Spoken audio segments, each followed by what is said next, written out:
All world is facing pandemic disease, so our school started online class. I am your science teacher, Yoga Miss. Today we have started our class at home. Every students have their textbooks and notebooks. Everybody will make 200 pages notebook for science. Whatever homework you have given, do at home. Do at home. Maintain your notebook. It will be checked after school reopen. So let's start. When you look at your textbook, there are all 20 lessons. Now come to we started our first lesson. The living world, adaptations and classification.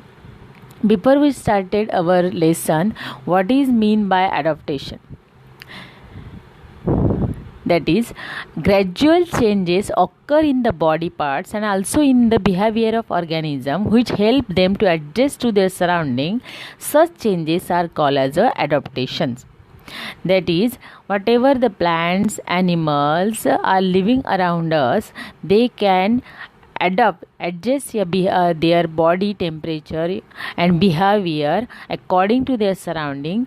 That is called as adaptations. You have to write down this definition in your notebook. Now let's recall. In what different ways is the diversity in living things seen?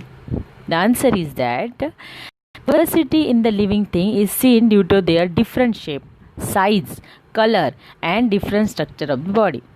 A great variety of plant is found on the earth.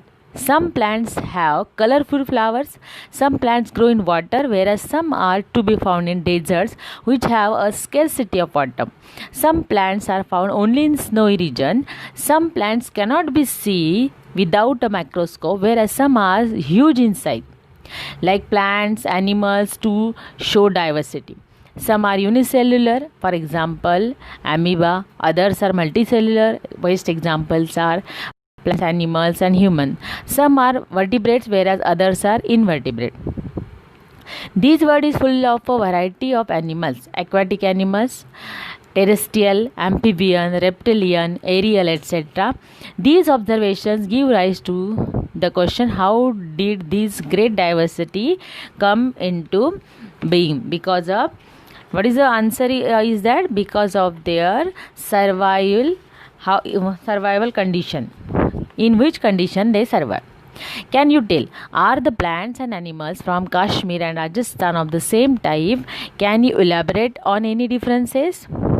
Yes, the answer is that Kashmir and Rajasthan both are geographically different areas. The climatic conditions are different in these two places. Therefore, the flora, that is mean the plants and fauna, the animals is also different. Animals in Kashmir are with thick fur to protect their body from the cold. Their body is changed to the cold climate. Rajasthan being the desert, animal like camel are seen here. According to local conditions, the plants and animals show different characteristics. That's why both the animals and plants survive in the diversity region Kashmir and Rajasthan. Coniferous trees like pine and deodar flourish in snowy regions like Kashmir. However, in the deserts of Rajasthan, plants like cactus and acacia are to be found. The camel or desert animal is not found in Kashmir. That one is the reason for these differences. Now the next one. Here is a table is given. You have to observe and complete the chart. That is the plants, their habitat, type of root, characteristics of leaves, characteristics of stem. The first plant is given, that one is the lotus. Lotus is generally, everybody know that lotus is found in the water, that is his habitat is aquatic, it is found in the water, that is aquatic plant. Type of roots are fibrous. Characteristics of leaves are given, large and round with waxy layer. Characteristics of stem, hollow and flexible. Cactus, the second one is a desert. Look at in the above diagram, cactus are seen in the picture and they are found in the desert region. Now the characteristics of leaves are rarely have no leaves, and characteristics of stem, fleshy and thick. Then banyan, humid and moist soil. Type of roots are aerial prop roots. Characteristics of leaves are green and elliptical leaves. Characteristics of stem are woody and strong. This table you have to draw in your notebook and complete it. Afterwards, I have give the pictures also. Adaptation in the next topic is adaptation in aquatic plants. We know that aquatic means the plants which grow in water. Visit various water bodies such as a river, brook, pond, lake in your surrounding, and what will be the difference between the terrestrial and aquatic plants.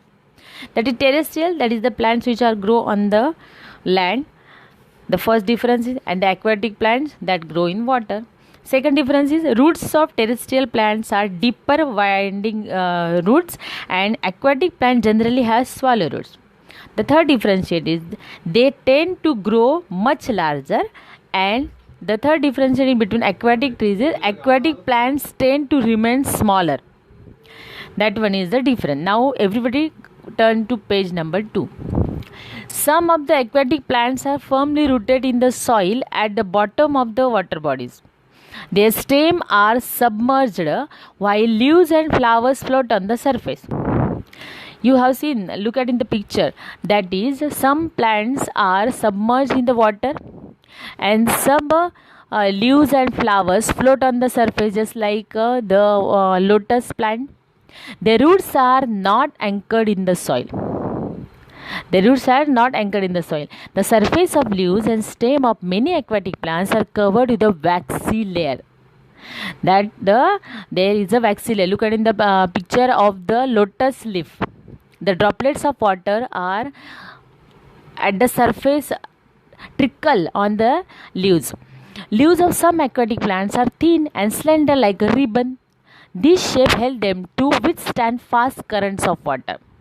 That is kamal kakdi danda. We make the vegetable as sabji also from this kamal kakdi danda. Lotus stem it is hollow. Look at the picture, it is hollow.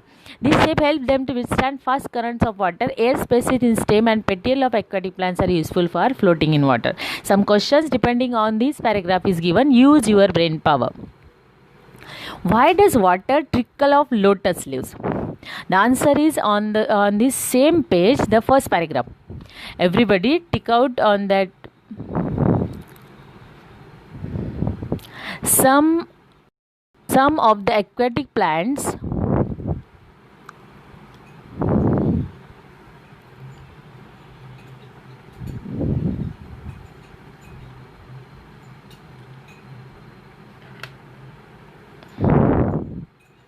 that is, some of the aquatic plants are firmly rooted in the soil at the bottom of the water body. Their stems are submerged while leaves and flowers float on the surface. This was the answer of the question number 2. Why don't the leaves of these plants rot in water? And the first question is, the surface of the leaves and stem of many aquatic plants are covered with a waxy layer. Now the number. Why are their roots short and fibrous? The answer is aquatic plants is an perennial. This is the reason it has fibrous and short roots. Now the next topic, adaptation in desert plants. That is how the plants are adapted in the desert region. Picture 1.4 cactus picture is seen. Take 2 potted plants. One is the leafy plant and another one is a cactus. Tie a plastic bag loosely around the leaves of this plant and keep them in sunlight from early in the morning. In the afternoon, bring those pots in the classroom and observe them. Has the same quantity of water collected in both the bags? No. In the leafy plant there is more water, and in desert plants lose very little water by evaporation. The reason is that desert plants are either leafless or their leaves are like small needles or have been modified into thorns. Look at into that, they are leafless or their leaves are modified into the thorns. As a result, they lose very little water by evaporation. The stem stores water and food and is therefore fleshy. The stems are green as they perform photosynthesis in the absence of leaves. Their roots penetrate deep into the soil in search of water. There is a thick layer of a waxy substance on the stem of these plants too. Now come to the page number 3. Adaptation in plants of snowy region. Then how the plants are adapted in the snowy region as their atmosphere is very cold. In what way can you tell? In what way are sloping branches useful to plants in the snowy region? Look at the deodar tree, and there is a snow settle on their leaf. Plants of snowy region mainly include coniferous like deodar and pine. They are cone-like coniferous. These trees are conical in shape due to their sloping branches. In the heavy snowfall and extreme cold in these regions, their conical shape prevents the snow from accumulating on the tree, and the thick bark helps the tree to withstand the cold. Now the adaptation in plants of forest region. Look at this one is the forest. Some trees are so tall, some climbers are there, some herbs are there. Variety of plant, trees, shrubs and herbs are found in forest. That is, there are three variety of plants. One is the tree. Look at that is in the very big tree. Wait a minute, I will.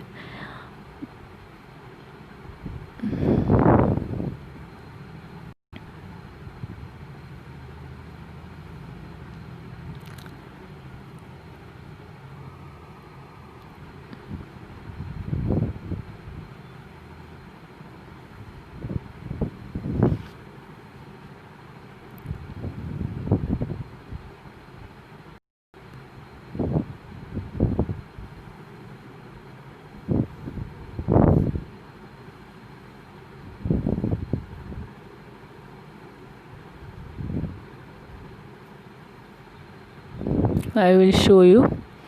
That is, this one is the tree, this one is the shrubs, and these are the small herbs are found in forest. These plants compete among themselves for sunlight, hence trees grow tall to get sunlight, and climbers and vines grow to great height with the support of these trees. Spring like tendrils. That is, suppose this one is the climbers and these spring legs are called as the tendrils.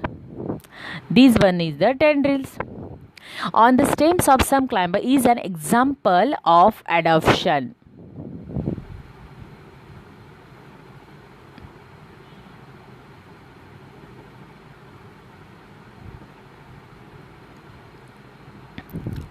Adaptation in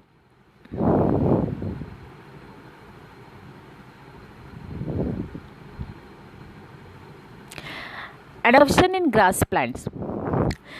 Diverse types of bushes and grasses are found in the grassland. Fibrous root of grasses prevent soil erosion. That is, what are the grassland plants? Diverse types of bushes and grasses found in the grassland. Fibrous root. Grasses having the fibrous root. They hold the soil and prevent from the soil erosion. Grasses in the equatorial region are very tall. Animals like tiger, elephant and deer can remain hidden in these grasses. However, grasses in cold regions are very short. Animals like the rabbit are found in such grasses. Vast meadows are found in hilly areas as well as the plant. This one is the adaptation in the grassland plants. Observe and discuss. Look at in the picture 1.7 yam, the figure of yam and the potato. Yam is the in your local language it is called as a it's called as a yam. Wait, I remember it. Suran, yes, that one is the suran, and yam potato. Observe and note down the adaptation in the parts of plants like potato, groundnut, yam, water, hyacinth, aloe, acacia, carrot, onion, bitter ground, grape, wine, etc. and other plants in the surrounding. Potato, groundnuts, they are in the under the ground. Again, yam is under the ground. Water hyacinth, they are in the water. Aloe, acacia, they are the cactus. Carrot and onion are also under the ground. Bitter gourd, they are the climbers. Grapevine is also the climber. That is, they have a different adaptations. Now turn the page number 4. Adaptation for irrigation of food in plants.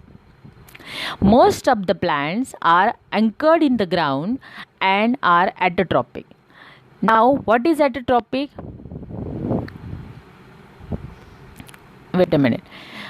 Autotrophic, that is, they make their food with the help of photosynthesis. Plants are all autotrophics. However, plants like dodder, cuscuta, look at in the diagram, there is a cuscuta, are parasitic. Parasitic means they depend on the other plants for their food. The plant body of a dodder consists of yellow wire-like stem. It is leafless and cannot perform photosynthesis. However, it has a historical, that is sucking roots. They suck the useful substances, nutrients from the other plants. Sorry. It has sucking roots for absorbing nutrients from the host plant. These roots penetrate up to the conducting vessels of the host plant to absorb water and food. Fungi do not have chlorophyll and cannot perform photosynthesis. They obtain food from starchy foodstuffs like bhakri and bread.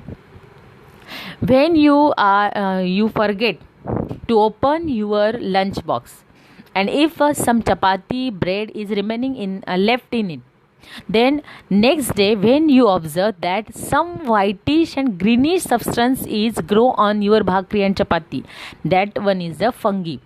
Fungi do not have chlorophyll and cannot perform photosynthesis. They obtain food from starchy food like bhakri and bread. They have root-like fiber for absorption of food. Plants need nitrogen, phosphorus and potassium for growth.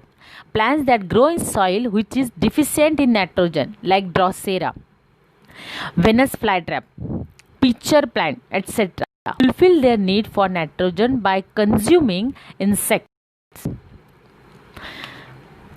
Adaptations are seen in this which sever to attract insects and hold them captive, because they grow in such a land that a lack of nitrogen. To fulfill this need, they eat insects and hold them captive.